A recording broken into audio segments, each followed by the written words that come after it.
দর্শক,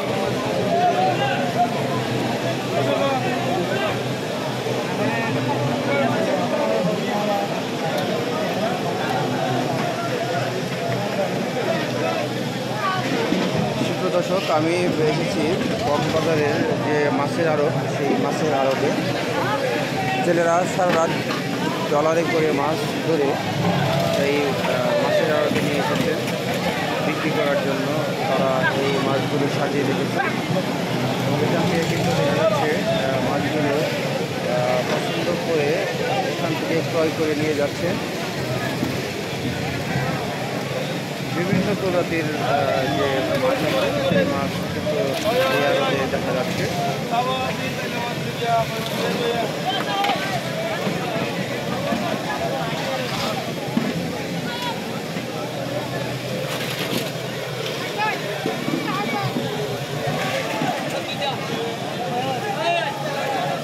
ভাই, এই আড়তের নাম কি?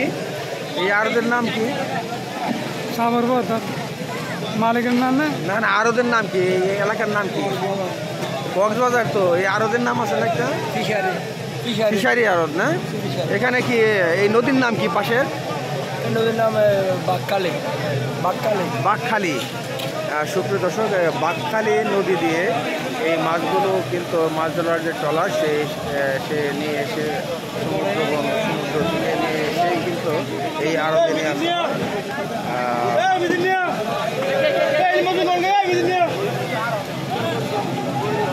আপনারা যদি কেউ এই কক্সবাজার আসেন, যদি জ্যান্ত মাছ যেগুলো মানে তাজা মাছ যদি আপনারা রেখে চান, তাহলে এই আড়ত থেকে কিন্তু স্বল্পমূল্যে আপনারা নিতে পারেন।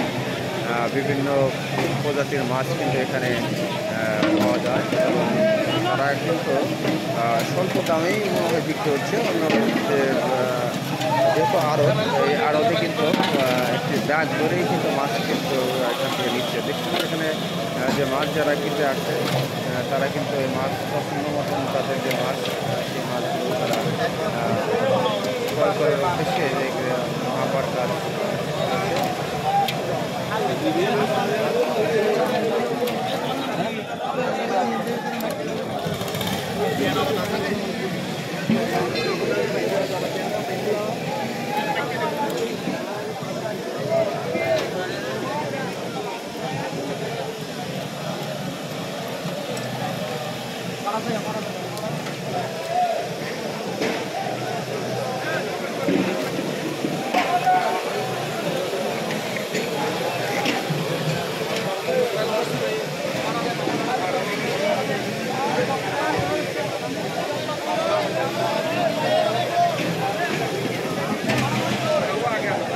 দর্শক, এই মাছের বাজারটি কক্সবাজার যে বিমানবন্দর আছে সেই বিমানবন্দরের কাছে কিন্তু অবস্থিত।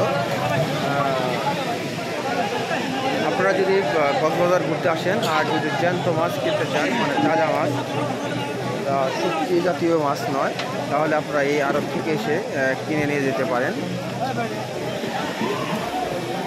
আমার এই ভিডিওটি ভালো লাগলে আপনারা শেয়ার করে অন্যদেরকে দেখানোর সুযোগ করে দিবেন, সেই প্রত্যাশা কামনা করে আমি বিদায় নিচ্ছি। আল্লাহ।